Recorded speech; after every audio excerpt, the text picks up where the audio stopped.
can't be mortal. We are indeed. Welcome back, Mere Mortal Lines. We've got another episode of the Mere Mortals podcast today, and it's going to be a Meanderings. We're going to be talking a little bit more fluidly, I think, today than a deep conversation. It is the 9th of November. We go live on the 9 a.m. Australian Eastern Standard Time, and it is the 500, the big 500. I was going to say 50.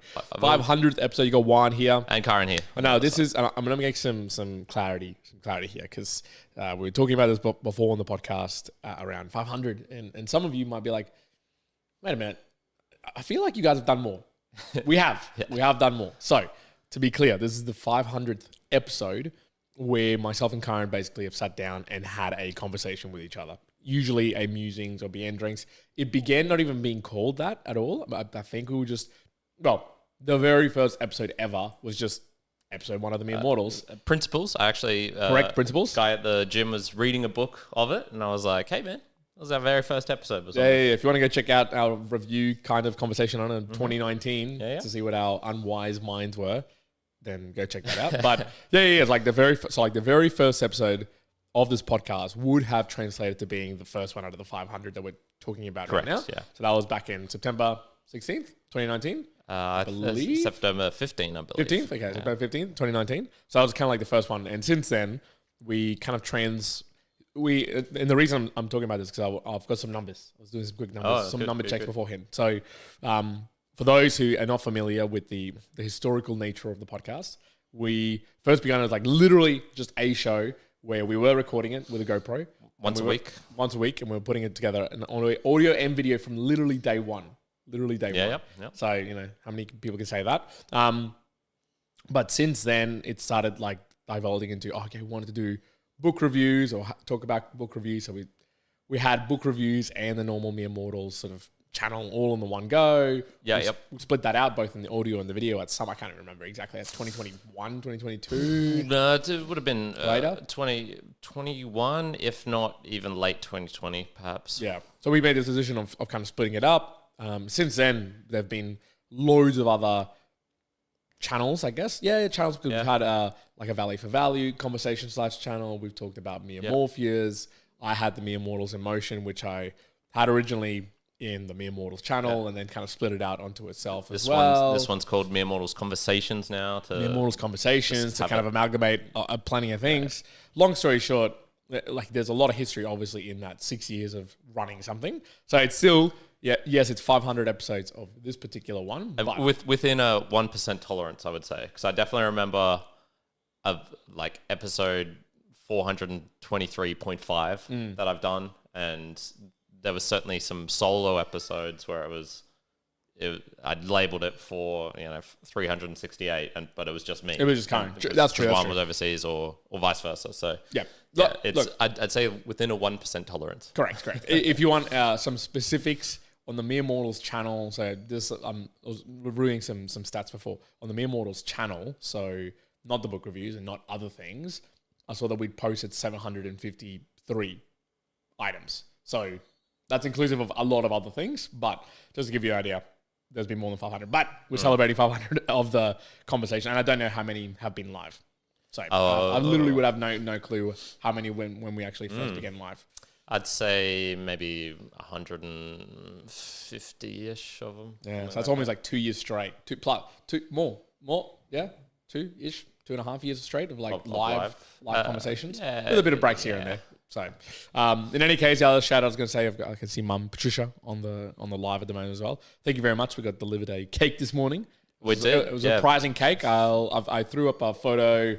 It's on the Discord. My socials, but it's on the Discord as well if you want to go check it out. So I'll display it on the screen right here. For those who are just watching this live as well. But yes, so thank you very much for the cake. I started tucking into it even before we even picked it up to take a photo together or to complete the actual episode. But and I guess from today's conversation, I guess we'll just kind of either reminisce thoughts about things that have maybe worked in the last 500 episodes on the historical nature of the podcast so far, maybe ideas and thoughts to the future. Sure. And then again, open it up. When Mill and the individuals who are on the, listening to this live, if you want to drop in some questions, some thoughts, whatever, happy to kind of answer them and talk to them as well. So we should probably just do the past, I guess, before the Boostagram Lounge, and then I think it'll be good. So let me give you, let me bring you up to from past to the present, so the current, in terms of statistics, to give some numbers to people.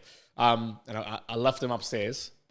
It's interesting when you write something down on paper in this day and age. Still, man, I remember it like my recall of that is so much better than in comparison to on the phone and whatnot. So, this is the YouTube numbers. So I'll split it between YouTube and then just podcast audio in general. On the YouTube, the book reviews on total.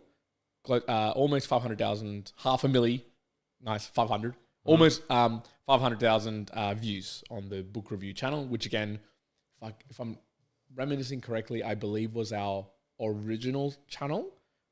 That's where we had everything, and then we separated the Mere Mortals conversations out into its new one, or was it the opposite way around? I think we did that because we wanted to keep the book reviews with the more subscriptions, because it was the one that was being watched the most. I should be able to figure this out because there's a channel with all the playlists on it. And while you're talking, I'll figure that out. Okay, yeah. So we made this particular decision. In any case, and I'll tell you right now, even when we made that call, our mindset, and you'll see it actually play out on the numbers, which is crazy, that our mindset was in the initial days of the podcast, the book reviews was getting the most attention. So when we were doing these conversations like number 32, number 33, like it was literally my mom, maybe my dad sometimes, maybe a friend or two who were watching it. That is it. Nobody else. But the book reviews were getting plenty of healthy views. You'd be having, especially when you did Gulag Archipelago. The Gulag Archipelagos by Solzhenitsyn. That got like a ridiculous amount of views. I think I was piggybacking off some Jordan Peterson talking about the book. Although I'd reviewed it many years after he was talking about it. Correct. And just to clarify, so yes, if you go onto the book reviews channel, if you go into the playlist section, there's all of these playlists, which are the original Mere Mortals Conversations 1 to 45, Mere Mortals episodes 1 to 172, and Mere Mortals Monthly Goals June 2020 to April 2021. So that was probably, I guess, right around when we switched over in 2021, I'm guessing. Might be interesting to go and watch some of those earlier monthly goals, actually, just to 5 years ago to see what our mindsets were and thinking about. Be random. It would be some random stuff. But so we made that particular decision to split it out in that way.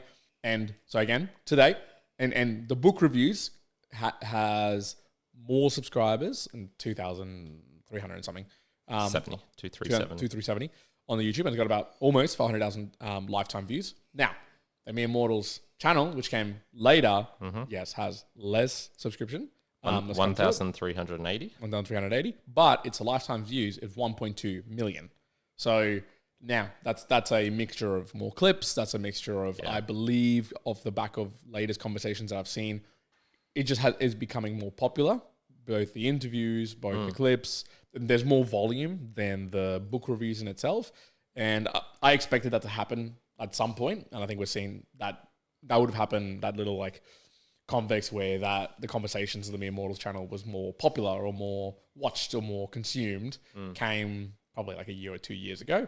Now the book reviews continues today, but you can see it's more the conversations that we do now that are the ones that I consume the most, which is what we expected.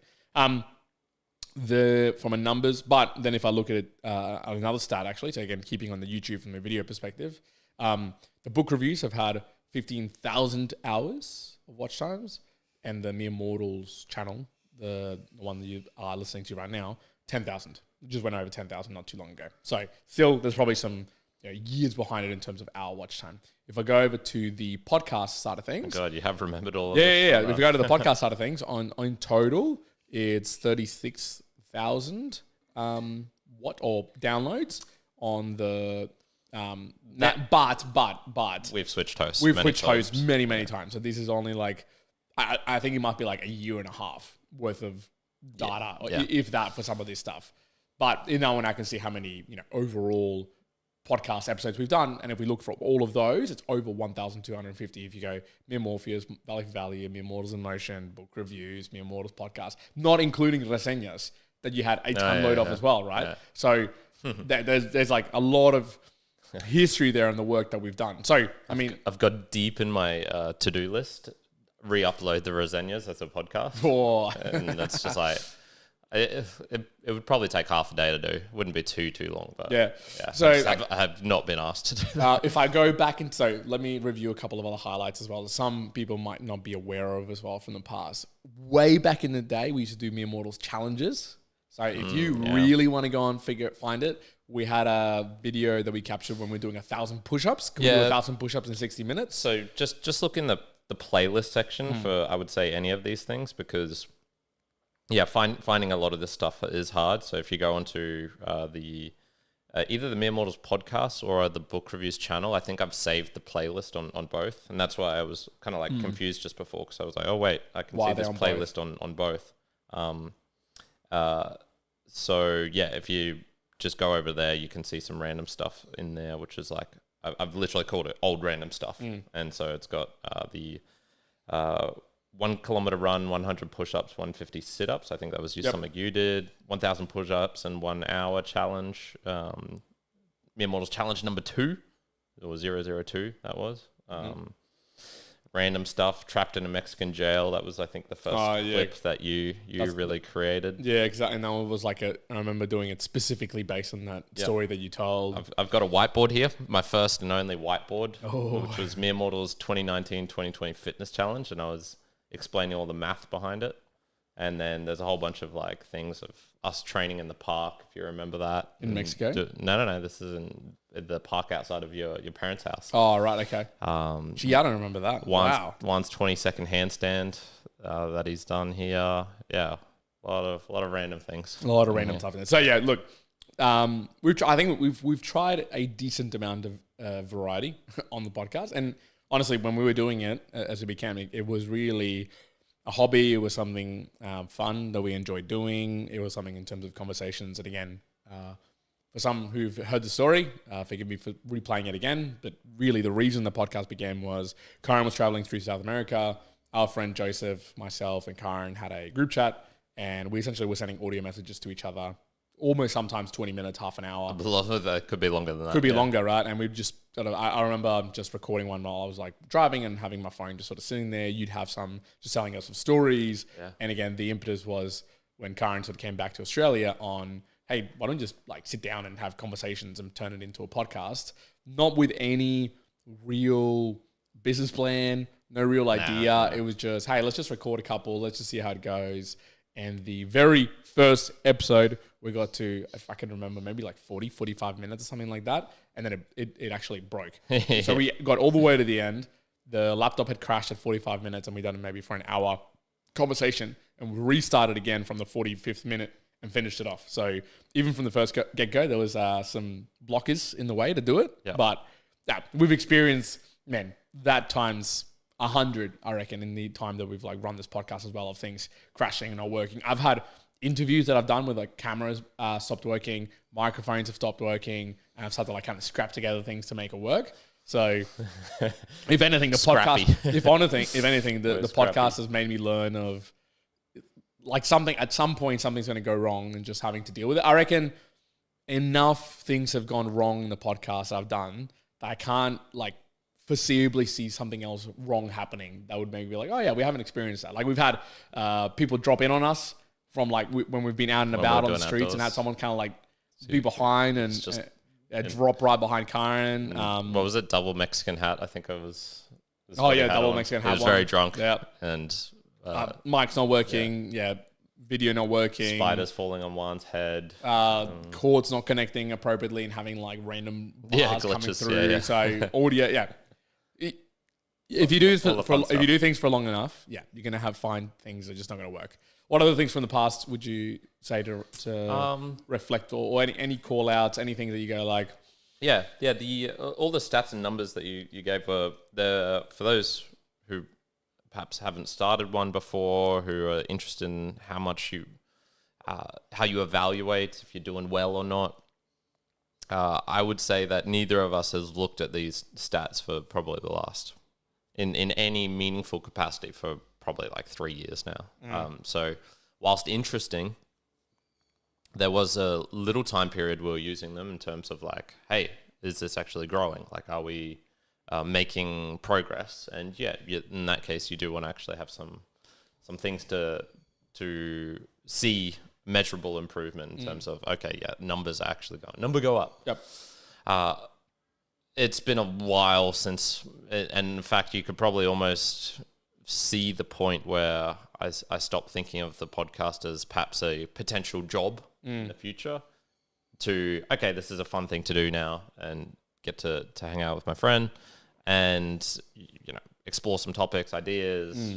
It's part journal, part catch-up time, part other random thing. And the numbers, all of those things that you were saying just now, I don't even know what to relate them to anymore. Like Correct. a million views, shorts. You can put out like a decent short. Like if I got you dancing on the stairs, there's a decent chance that could go viral and we could get 1 million. And Sure. So it's does that, therefore, those 10 seconds of you dancing on the stairs equate to the same 500 episodes? Maybe it does. That's how little value we've provided. So, no. I think I labeled this something like 500,000 of value.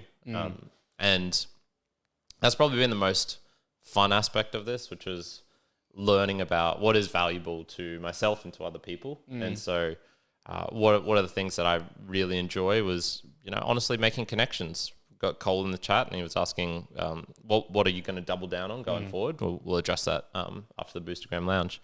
But I got to go see him in the States and Peter, and I've actually now got a little business partnership. Oh, yeah, you confirmed it with Cole? With Cole, purely based on trust. And so I think that's what's been the most almost standout bit of this, which is like, oh yeah, it's the creating connections with other people across the world, for example. Learning how to do interviews and things like that. Yep. If you'd told me 10 years ago that I would be hitting up people randomly and having conversations with them and not only feeling comfortable, but I think doing a decent job at that, I'd be like, nah, no way. That's so crazy. How could I just reach out to someone on the internet? That doesn't make any sense to me. And it's just been a really good avenue for learning things. If we hadn't done this, I probably wouldn't have got into value for value, learned about Bitcoin, gone down the whole rabbit hole of technology. Yeah, that's a good point. I used to be an anti-technology guy. There was a period where I was more of a privacy guy. Yep. And so I was using cash everywhere, and I was what else was I doing? Actually. I was trying to limit having my phone in my pockets and stuff, trying to keep things away from me. And that was in 2015. So yeah, 10 years ago, 2016. Man, have I changed since then? Plenty. Yeah. So yeah, it's been like an avenue for exploring things for me as well, which is much more important than the metrics and the numbers and how viral are we? And I've been stopped out once in person, once or twice actually, and they're like, "Oh, you're the guy from the podcast," and I learned, man, I didn't really enjoy that, to be honest. It was just I didn't enjoy having the power and balance of someone knowing a lot more about me than I know about them. Yeah, that's a good point. The so from a statistics perspective, we could even pinpoint it because we had a spreadsheet that we kept track of, and we would catch up weekly. Now we were living together at the time. It was much easier. So it's much easier. But we would do weekly checks on what are we planning on doing? What do we think we should do differently? Okay, these numbers went up and this and they went up. So it went up because of this, and maybe we should have tried that. Yeah. And we did do that for, again, a good amount of time, but we can pinpoint exactly probably when that spreadsheet, we stopped updating it. Yeah. And honestly, even when we were doing that, I got to say it was still a little half-assed. It was. We were reviewing the numbers. We weren't really doing anything about the numbers. Yeah. Put it that way. We were doing some things, but not. I think in a slight sense it would have helped in terms of we'd have seen some things perhaps working a little bit different, but because I would say we didn't experiment that much with our format. If you look over the years, it's been relatively the same format. Yep. Long form, not many cuts. Sure, there'd be a period where I'd create clips and you'd create shorts, and there was a couple of videos. One did high quality ones, but never on the conversations. That was around, the gym you're going to at the time, which I've forgotten the name of. Yeah, like challenges, Torian. Yep. And things like that. So we've experimented bits and pieces, but I wouldn't say that either of us were all in. creators, and that's just because like I don't enjoy creating that much. Yeah, and I guess when I think the default, and again, creating sometimes gets it can be attractive to think that it's like the Mr. Beast equivalent or something like that, where it's high energy, or you're trying to do things which are inciting people, good or bad, to come and watch something.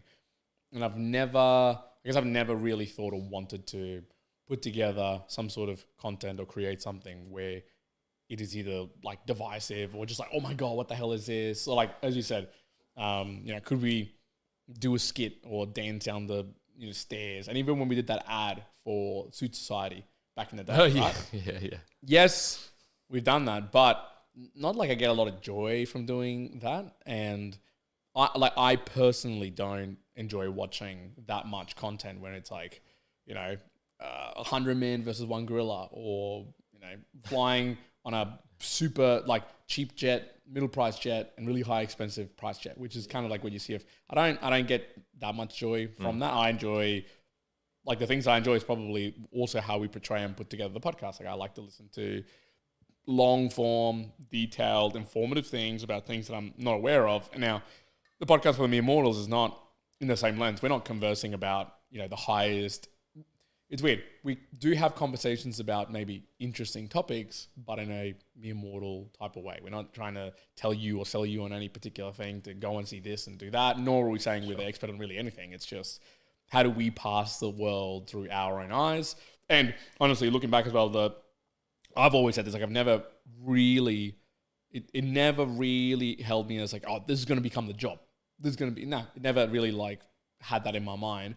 But it has evolved, and I'll talk about it when we talk about what are we doubling down on for the next whatever amount of time, is things like conversations and speaking and being able to put together an idea and craft it into something that's 5 minutes, 10 minutes, 20 minutes. I like it even over to the book reviews.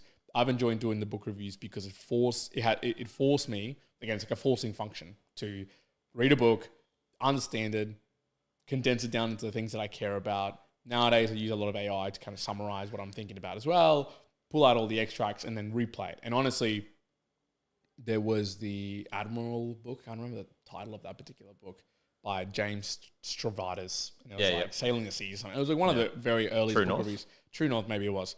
And I went, I was like, I don't remember what that book had in particular. There was like little like bits and bobs that I remember not fully.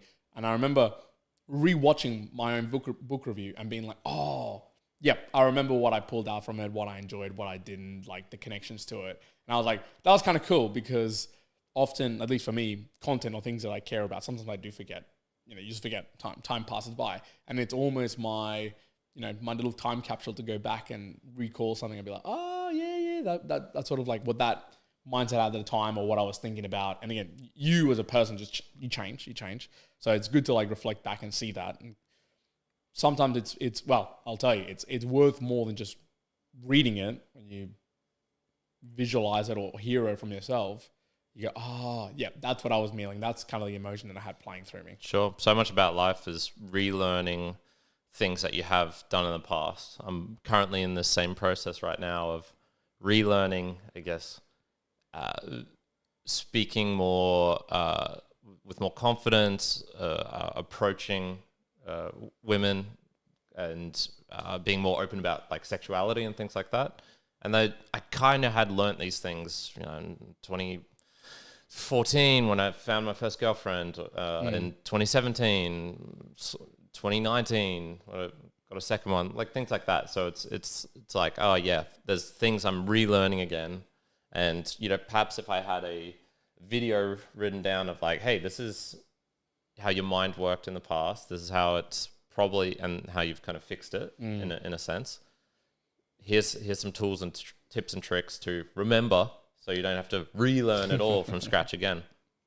So yeah, we were looking we went out on Friday evening just for a casual drink. Juan and I and Manchiel, who's been on the podcast a couple of times as well. And just at some point we were trying to look up at like NFTs, for example, because Juan was talking about them pretty early on, and we're like, well, how early on? And it was pretty early on. Yeah. It was not in 2017 when CryptoPunks were coming out, but in 2021, like early 2021 when VFriends hadn't been released, Bored Apes hadn't been released. Yeah, back in the day. Yeah, and just going through some of those clips, I'm so glad that we've got them, and I really hope that YouTube stays around for a long time, because I love watching them, man. They were really, really fun. Just going back, being like, not only looking at us 5-6 years ago and going like, damn, look at that. You can see like the age effect. There's still a at least for me, it's a famous event where Kyron asked me if I'd ever laid down still with my eyes closed before, and I said, like, no. I was talking about like how hard it is. Like, yeah. I was making it into this big deal because it was just, that was when I was meditating a lot, and so I was going, laying down perfectly still with your eyes closed. Like, have you ever done this, and how hard it is? I was like, yeah, sleeping.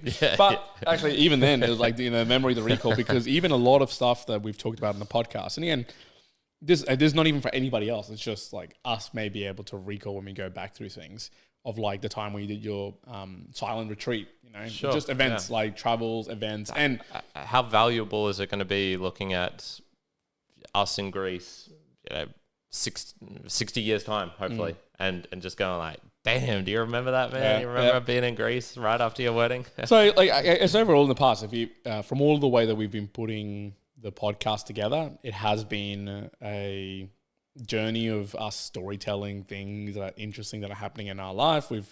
There's been a set amount of individuals who probably listen to us now for a little while. Yes, we do talk about mere mortals and effective philosophy and deep conversations with a lighthearted touch. So I often when I go into conversations like these ones, I'm like, how much is it going to be takeaways from people to take away?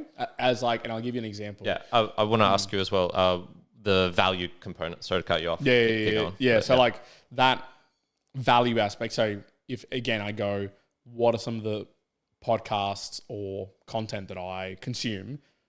Certainly there are the 3 blue, 1 brown type content where it's like learning, very well put together, an extremely amount of value obtained from a very short period of time. This one's in particular to like AI and mathematics. Love it, wonderful. That's not what we do. That's not, I think, what we'll ever do. But I do consume, on occasion, open conversations and chats between people. Take it Alex Friedman with whoever, Chris Williamson with whoever, those type of individuals. And often the value that I'm getting is obtained through the conversation that they have. And some of them are more pointed with the value or the quote, and they talk about it. But it's often the story, or what did this person do, or what happened because of this. And I do see that if I review some of the things that we talk about, it does get slid in there appropriately. I've tried to make more of an effort with the book reviews, with trying to put together an effective philosophy and something directly that kind of comes out with some of these books. Harder when it's fiction, easy when it's a non-fiction books. So take that as you will. Sure. But while there are aspects of doing it purposely, I do find, or I think that some of the conversations that we're having, indirectly, if people are listening through it, there are some takeaways, some juicy little bits of value to take away and be like, okay, yeah, fair enough. That makes sense. When I think of value, I go, okay, well, value is subjective to everyone. But if you take two extremes, for example, so let's say the Mr. Beast, which is, if you listen to any of his videos, he is 100% focused on his guiding star is like, is this the best video possible? And it's kind of a weird metrics. Like, how do you measure that? Is that measured in views? Therefore, is clickbaity the correct answer, or is engagement the best answer for that? And he'd say like it's all kind of tied up into this one thing. Yep. And the different, I guess his driving thing is, I would say, value. He wants to make it as valuable to people as possible so that they will watch and consume more. And that's I guess, like the best thing. Take someone who is on the opposite end of the spectrum, who like insults their audience or doesn't give a fuck about quality or whatever, and it's purely just for them and they're just making it. And sometimes that can be valuable, but you can find a whole shit ton of YouTube videos of like a dude just ranting about some random shit. And that's 100% valuable for him to do it. And he's not trying to give value to anybody else. To the opposite side of the camera, for example. And so when I think of that, I go like, oh, okay, yeah, we probably like, we were starting off as just like experimenting. We'll try some things out.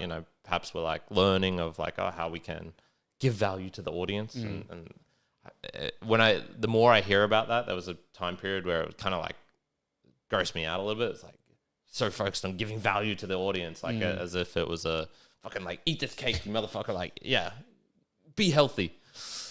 Take this value into you. And I would say we did it in a sense where there was a period where we were creating much more content per week, i.e. Almost something every day, if not every day, if not more. And so like in terms of just sheer numbers, we were getting more out. The conversations, I remember I was doing them for my own personal curiosity, but there was certainly questions where I was like, is this something the audience would find unique or things like this? And an aspect that they perhaps would want to know about this person and their story.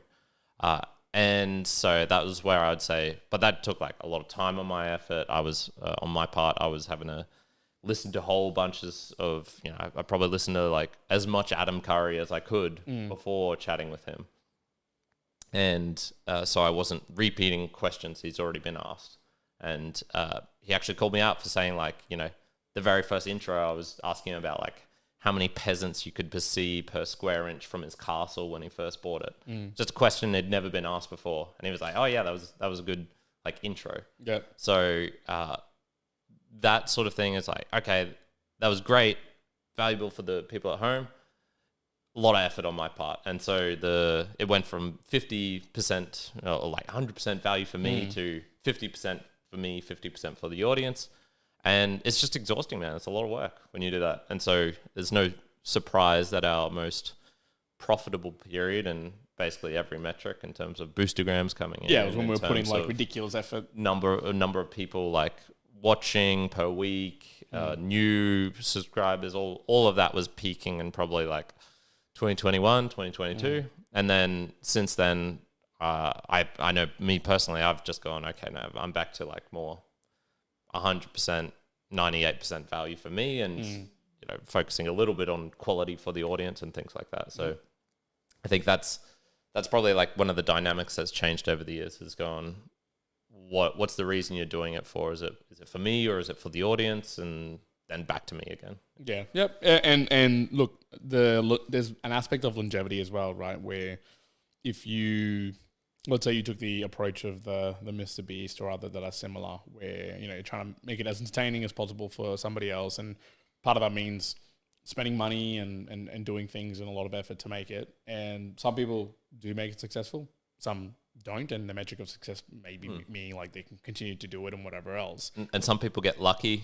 Probably PewDiePie is one of those who's mostly did it just for himself, and it just so happened that this coincided with the audience really gravitating towards him as a person. And for those who know, Sam Sulek, the type of creations that he did was just like long form, 45, 50-minute type of things where he just got microphone on him, driving to the gym, gymming, going home, eating, doing shopping, and he just built a good, huge following just because it kind of hit the particular target market. And again, he had a conversation with Chris Williamson not long ago, and they were kind of talking about it's unlikely that anybody else is really going to be able to make something similar to that because it's not your usual way of people getting behind and wanting to watch something, right? You don't want to watch 45 minutes or 50 minutes of someone just driving to the gym, but just the way that he was talking and maybe pursuing the bodybuilding that he was doing, it just hit a particular niche. And I think there definitely is aspects of luck. There's aspects of just having to put the effort and be present. Otherwise, like, it's not going to happen regardless. But at least for me, and it kind of sounds like for you, we enjoy doing it in a way that the cadence fits in our life.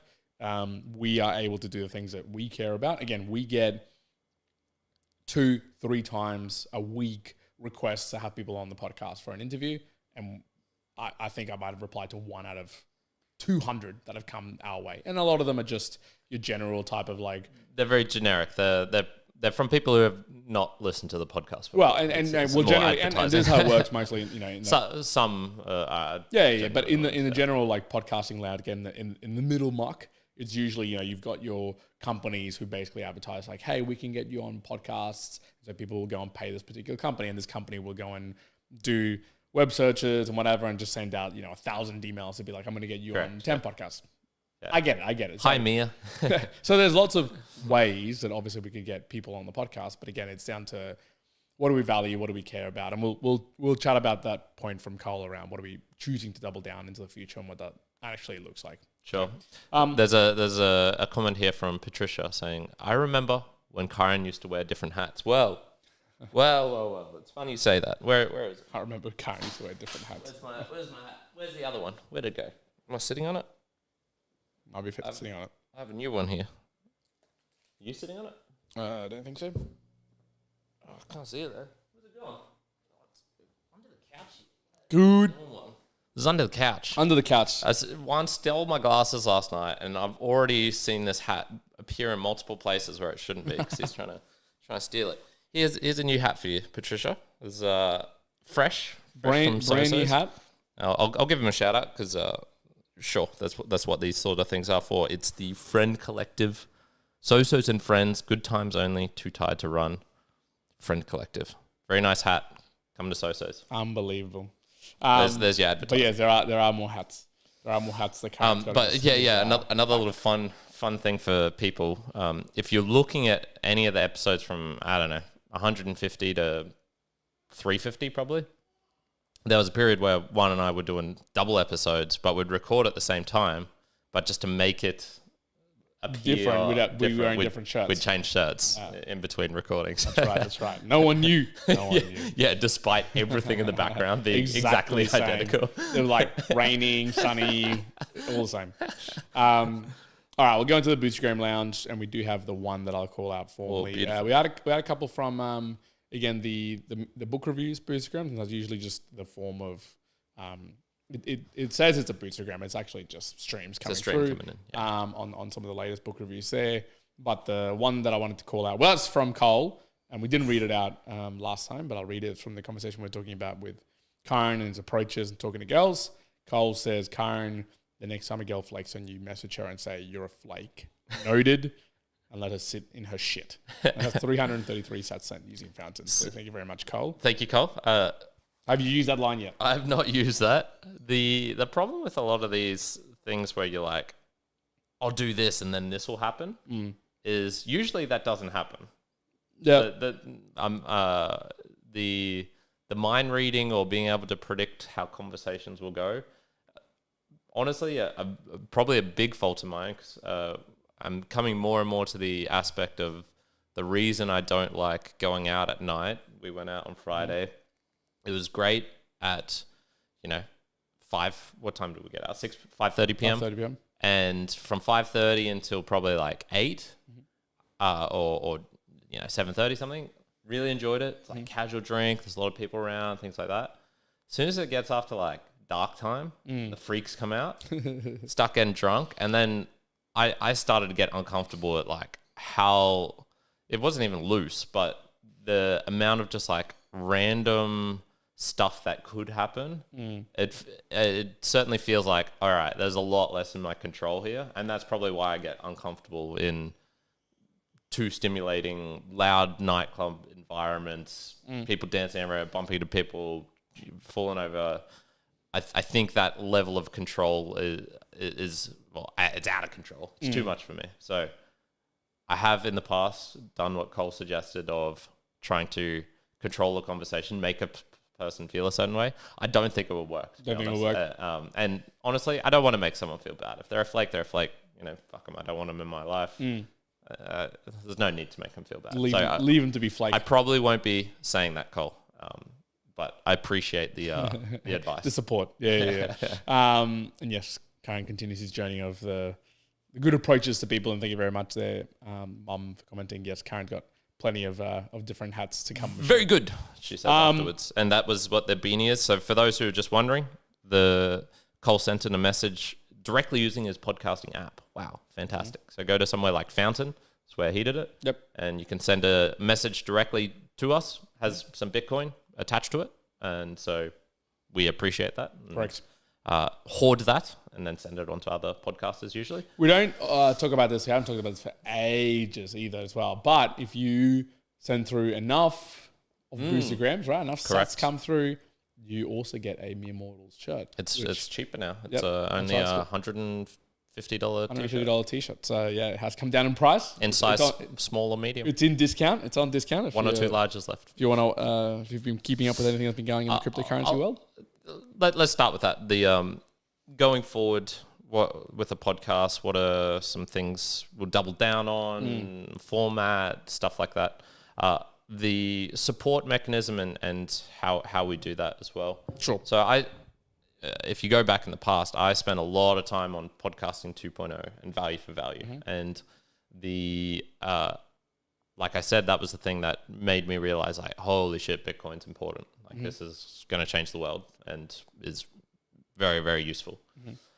The latest update from all of that is technology is also really, really hard. And gaining of a technology adoption, what things will work well in the long term versus things that are just short-term hyped.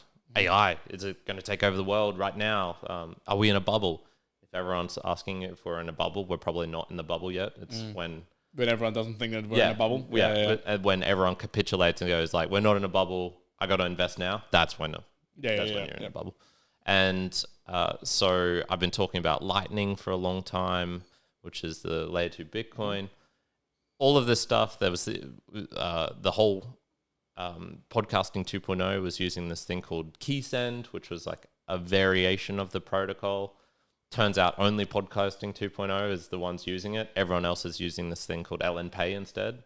And so there's going to have to be a big switch over. Fountain's doing all the stuff in the back end. People are not getting boosts.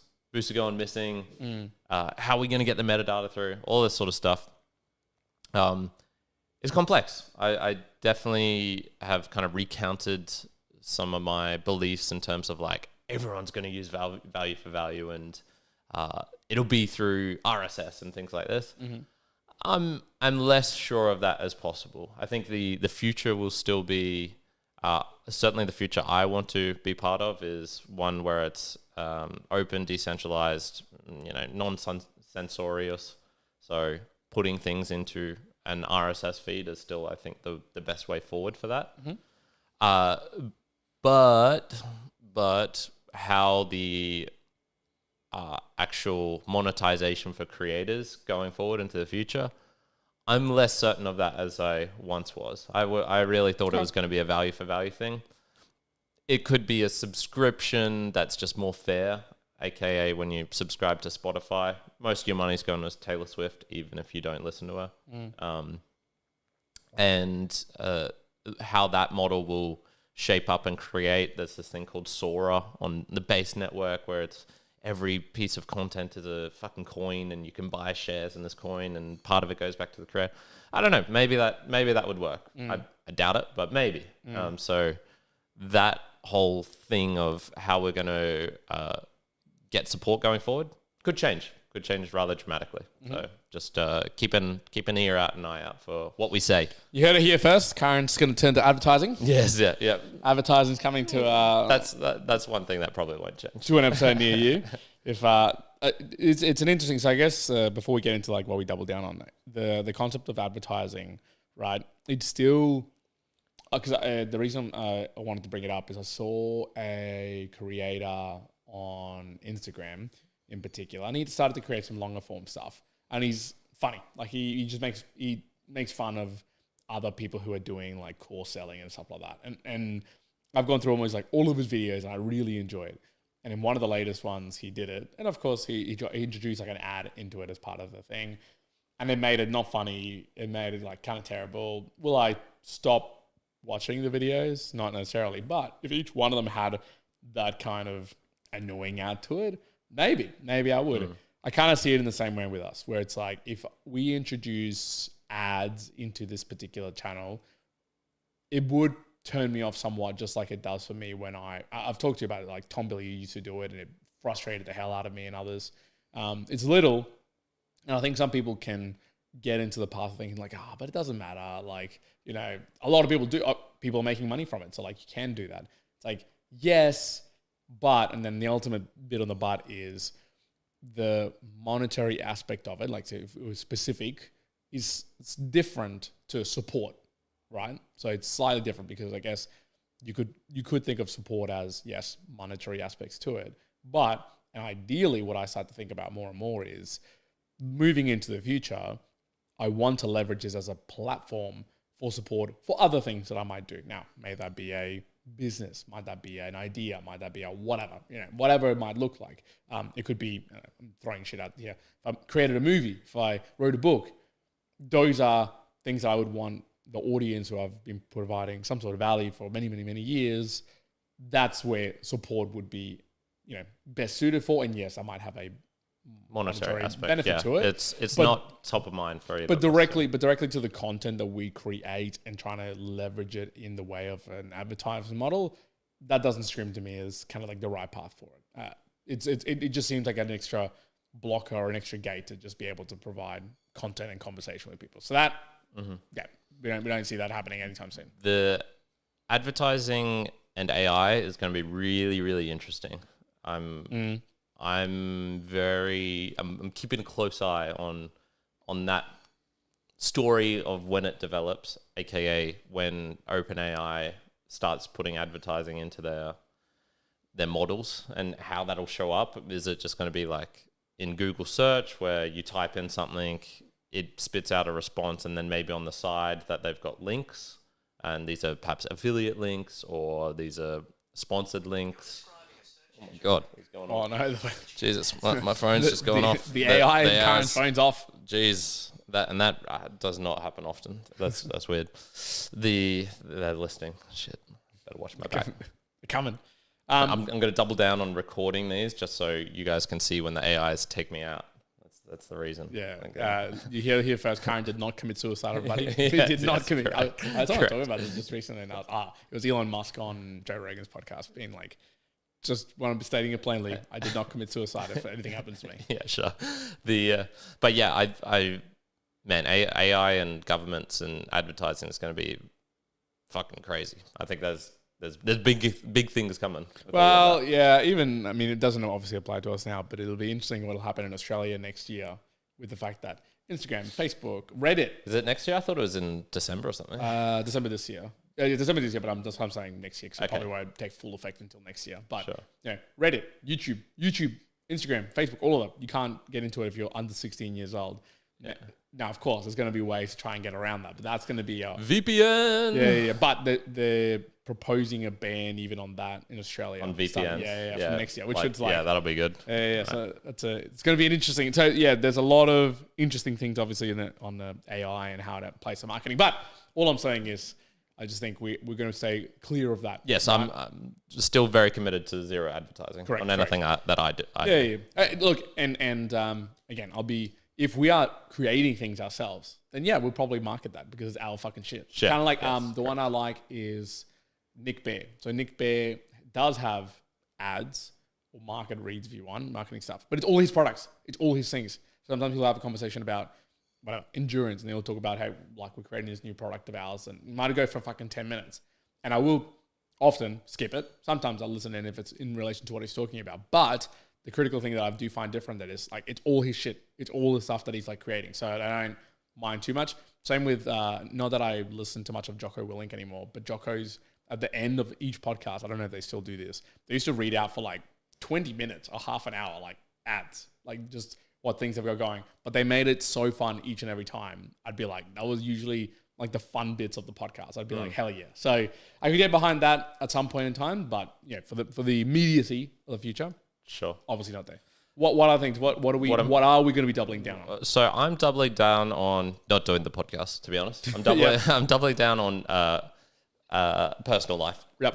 That's my thing at the moment. Now that is selfish in terms of the podcasting term, but a lot of the stuff that is interesting about us anyway, I feel is off podcast. And then it's just like the podcast is a reflection of that. Sure. I mean, Yeah. if someone, there's the thing with comedians, apparently the larger they get, and then if they start hitting the road and all they do is comedy, all of their jokes are about plane, food, and hotels, because that's their life. They just become a comedian on the road, and so they can only joke about comedian on the road Things. So they can't joke about the interesting origami something that they learnt, or the random situation they got to while traveling, because they can't travel. Well, they're only traveling to cities to perform. So it's selfish in a sense, where it's like, okay, I'll have much more interesting things to talk about with you, with a wife and kids, and then we can relate about wife and kids things, for example. So for me, doubling down on personal stuff at the moment, which includes I'm becoming a burgeoning art collector, and so I'm spending a lot of time doing that. In fact, I almost bought some. I almost bought some art at an auction last night. Oh, really? Yep. Okay. Missed out on it, but I'll tell you the other details off air. So for those, this is somewhat podcast related in the sense that it is related to social media and the, what would you call it? Expression, I was going to say advertising then, but not advertising, marketing of the podcast. In that we do have the Twitter, Mere Mortals Pods, but I've also started up a Mere Morpheus one, and I've got now a personal one called Kyron Down, which is, I'm starting to be a bit more active on these things, for example, and they kind of all link together. So I'm spending a lot of time at the moment, what would I call it, sectioning off portions of the podcast into various things. So the Mere Mortals podcast is about the conversations between you and I. It's probably more technology. It's a little bit about macro finance and fitness. The Mere Morpheus one, that's purely anything AI related. I'm leaving over there. Current down one is probably going to be the art and books sort of section. And, maybe in the future I'd create another one, which is a fitness one, for example, or something. So Karen's been threatening to do the fitness one. Look, I'd probably just use the Mere Mortals in motion. I don't see any reason of why I would create a whole new different one. So there is, I guess, like it's podcast related in that it's sectioning off my interest into more definable, easily encounterable places. All of them feeding back into the Mere Mortals brand, but they're a lot more separate and just easy to interact with. Because I think if someone comes in, for example, completely fresh, what's the Mere Mortals about? Well, fuck, you're going to have a rough time trying to figure out what the hell we've got going on here. So we've got a fair few things going on. So making it easier, I think, for people to come into our world is probably something I would want to double down on going forward. And, if I can leverage AI to be able to make that easier with the Mere Morpheus stuff, and then there's, on the X channels that I've got going on, things like that's something I want to make better with the podcast. Okay. An easier access point for people to come in, hopefully find out everything else about us. But there's going to be, I've been thinking about doing a V-Friends Down Under sort of thing for a while now. That would be when I've figured out more of my social life and my personal life a bit more. Is something I'd like to get to. But yeah, that's kind of what I envision a bit more for the future of us. But certainly doing the regular episodes with you is Look, I think so. The episodes at 9 a.m. on Sundays, I think, fits from a cadence perspective, fit life perspective, in terms of the type of conversations, as you said, because you're not doing book reviews at the time. Bringing those sort of learnings into that, you get conversations out of it. Yeah, I mean, that's our very first episode was a book review, basically. Yeah. So and you're right. It's if I was going to say anything of the doubling down of the podcast, it is just to do more interesting things as a person. Like I think that a big part of why a lot of individuals would probably tune into us is to hear interesting or fun topics, stories, conversations. I seldom think that anyone's going to come and listen to the Mere Mortals to learn about the latest transistors or evals for AI. No, you're not going to do that. Yeah. When I listen to Peter Diamandis and his group of people talking about W2F in technology, because they are talking about the latest stories, the latest information. They're like in the know with Ray Kurzweil and stuff like that. Like they know all these people and are talking about the very latest bleeding edge stuff. That isn't us. That's not how we exist. And I think if people were going to tune into us, there's going to have to be a level of interest of doing things that makes us a delta difference to somebody else. Again, we're the mere mortals. So it is just about, average individuals talking about interesting things, but there's going to be interesting things to talk about. So, if we literally were just 9 to 5 people where we did that and we had a couple of drinks on a Friday and a couple of drinks on a Saturday and did nothing else. Accounting, Sally at the work. Yeah, like it's not, it would become really repetitive really quickly. And there's aspects of our life right now that just by default is different and that we talk about different things. Sure. But once again, if we did that enough times, it will become repetitive. So it's more reflecting on doing different interesting things, us as humans, so that those stories can be portrayed and new learnings, new insights, new conversations can be picked up. But I will say specifically, I guess, because I know Cole's probably still wondering, but what are you going to double down? At least for me personally, I know that next year, so I do annual goals, right? So it's kind of different. So I do annual goals for my birthday.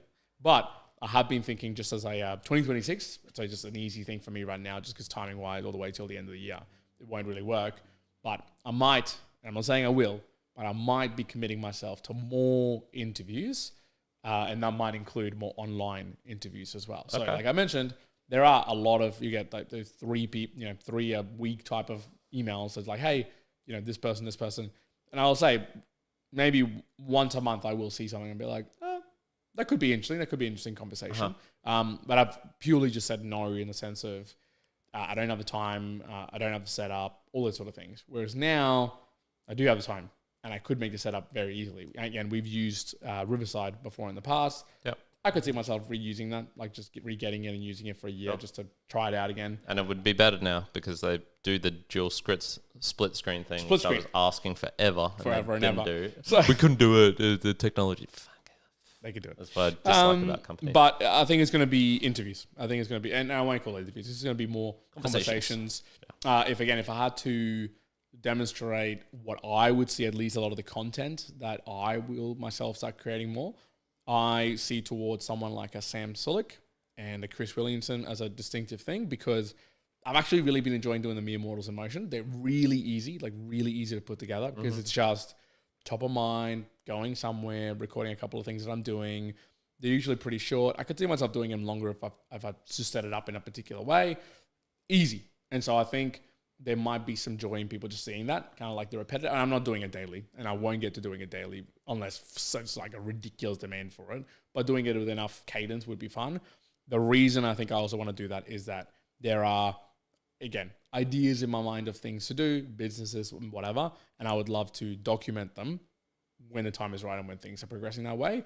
But I always have an itchy feeling of how much I demonstrate and how much I don't. So that's part of that. But the other one is, you mentioned it way earlier, the confidence, but now the ability to have conversations or interviews with people that I want to is actually quite easy. It's actually quite interestingly easy. Yes, I can't get Elon Musk or Jordan Peterson or whoever, Mariah Carey. No, I can't get any of these people in for a conversation. But people who are doing great things, who are doing really interesting things that I kind of want to talk about, it's pretty straightforward now to get them onto the podcast. And that's just, I think, by virtue of just being around for a long time, having the confidence that you can reach out to some people and be like, hey, I want to have this conversation. I've had now 3 conversations, interviews in the last 2 months with people that maybe once upon a time I would have had to say like, oh, we do this and I can give this value, where now I feel very comfortable just be like, just come out of a conversation. I'm interested in these things. There's probably going to be people who are interested in that similar thing. I've got another one coming up in December with someone I've had on the podcast before. And again, he's starting a new business in the supplement space. And I basically was just like, hey, I'm interested in this. I'm keen to understand how you're going. It was cool chatting to you last time. Let's talk. And recently I saw a particular, I won't call out his name, but I saw him go on 2 different people's podcasts. And I was like, oh, it was like interesting, cool cat. Seems to speak well, comes from an interesting background and has done some cool things. And I messaged him when we were having drinks on Friday. I saw it and I was like, oh, that's kind of cool. Directly messaged him, little compliment. And I was like, hey, we also need to tee up a conversation. He was like, cool, let's do it. I'm really busy like all this year, but early next year, hit me up and we can do it. Sure. So I was like, sure. Cool. Nice. So I think more of that. If I'm going to double down on effort, there's going to be that. And similarly, got a compliment on the last conversation that I did, where again, I prepped maybe an hour of time, maybe even more, maybe an hour and a half. And similarly, came into it with knowing what sort of questions they've been asked before and what might be a little bit different. And at the end of the conversation, the individual was like, man, like, that was so cool. Like you like all these various things that I already talked about and whatnot. And so we kind of discovered or like talked about different topics. So stuff like that made it fun. Like I enjoy that. And I like, I mean, maybe people haven't understood this about me, but I like talking to people. Like I like talking. So having conversations with people, especially since I work from home all the time, it's enjoyable. It's nice to do that as well. Yeah. So I was just thinking, if someone wanted to compare us to someone, I've got a recommendation. You can. There's a guy called Eduardo Lima. He is like us in many respects, and what I like about him is he's kind of like, he doesn't have the polish of anything. So I believe he has a podcast, but his YouTube channel's the main one, and he's a guy who has very eclectic taste in things. So like I've scrolled through like his years of posting stuff. There'll be times where he was all about the Marines and leadership and learning how to be a Marine. Yep. There was a time when he was really into the like learning cryptocurrencies and things. And like there's a real famous video, strong word, it's because it's only got a couple of thousand views, but it's him buying an X copy piece for $10 because it was on sale. Wow. It was $20 and he was like, oh, I'm going to buy it because it's like half price if you buy it right now. And he sold that, I think, last year for $1 million plus. Yeah, okay. So he's someone who's like early to things, but not like braggadocious about it as well. It's just like he says he records things for prosperity. That's why he does it. So it's not the arts and the glamour and stuff, but he'll have conversations with other people. He's into just this eclectic stuff, but it's not. It's kind of, if you've heard about him for the first time, it's kind of hard to get into. He does book reviews as well. Yeah. Okay. So he's kind of, I like that. I like that about him. I feel we're similar in that respect, but I would just love to have a bit more of an easy access for people to come into. Sure. And yeah, that's kind of a lot of my philosophy as well. It's like I want to do interesting things for my own sake, and it's not necessarily the flashy upfront, hey, I'm the best at this, like you can learn how to handstand as well, you can learn how to speak Spanish, or this is how I traveled across the world, blah, blah, blah. I like more the hidden aspect of it, of people like finding that out, just being like, holy shit, like Karen could speak Spanish really well? Damn, I didn't even know.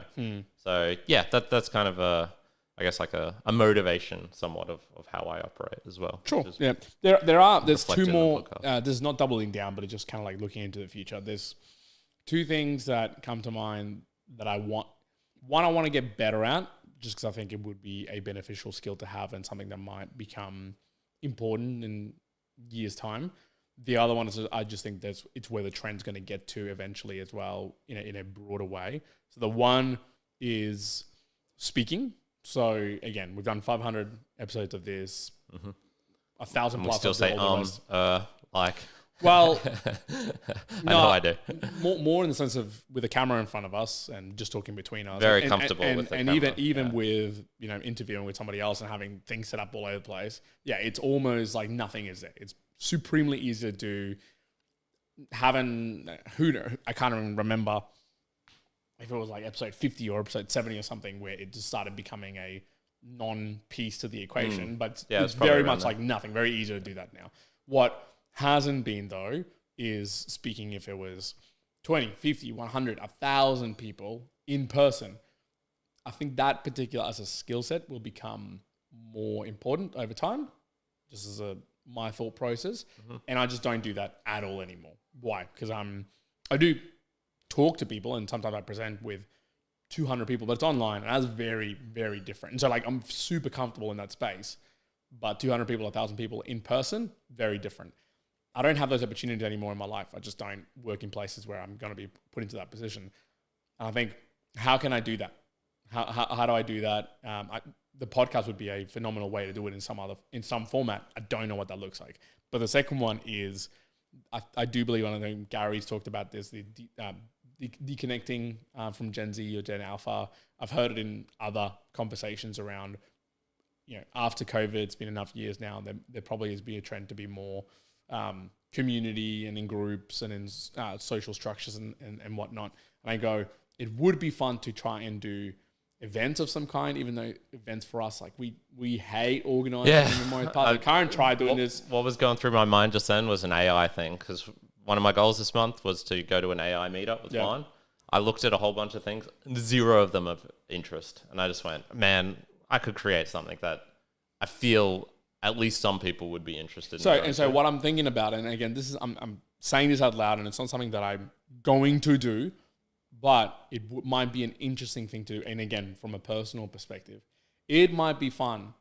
Let's take the AI option, and we're talking here in Brisbane, right? Of going like, well, why don't we try and reach out to someone that's of interest in AI, maybe local, maybe not, to go like, hey, we got no one. Again, like a group setting, just can we gather a person that can present on it, talk about it, that's something like quite interesting, and then get, put out something around getting a group together of people to go and see it.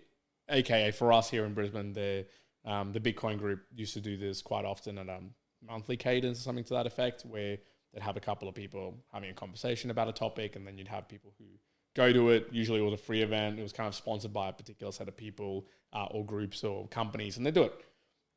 It's floated in my mind to think about those things. Now, that does take a lot of effort. Yes. It does take a lot of time. And what is the benefit? If you want to talk financial benefit or anything else, very low. Yeah. If none. So, to do that, it would be a real wantingness to deliver like real direct value to not just ourselves, but other people.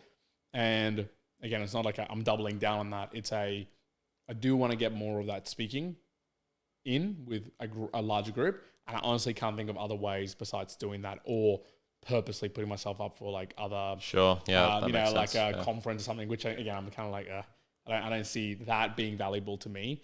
So yeah, I'm not sure. That's just like another call out as like an idea of things to might come. But we'll see. Talking with Orlando, one of the things, Orlando Santucci conversation will come out next week.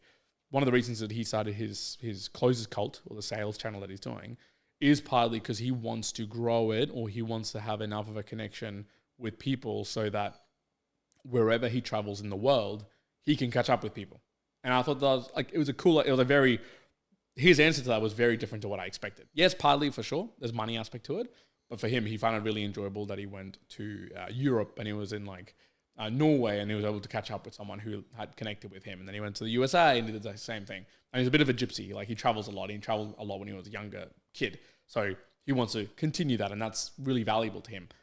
That wouldn't be valuable to me, not at all. But I could see a lot of value in gathering groups and people surrounded with a particular concept in mind or an idea. But that's a lot of effort. That's a lot of effort to put that together, and the reasoning around that. Yeah, absolutely. Yeah, there's because it's like, if you want to go to conferences, well, then you probably need to build up a social profile that is worthy of them being like, all right, this guy's popular, so we'll bring him to a conference to speak in front of people. If you want to do it in terms of like, you're the one organizing the things, you could then you have to learn how to like hire out a space. What are you doing if too many people show up or not enough show up? And then, even then I was thinking like, what if we did something like this, where it's like, this, but outdoors, where there's maybe like a 10, 15, 20 seat capacity, and you can make it into podcast content, record it at the same time while having a live audience. all of that just requires so much time and effort. A lot of effort. Yeah, Damn people. a lot of. Why We'll see. you're so much effort when you're mere mortalites at home. You're lucky. You're lucky. I like you. So look, what you're going to find is we're going to keep having these conversations. We're going to continue trying to be interesting or doing interesting things because that's a good thing for us. I wouldn't call it evolving. We're just trying to continue to be mere mortals living in a world and observing and understanding. I think that there's going to be a lot of value for individuals just listening into that.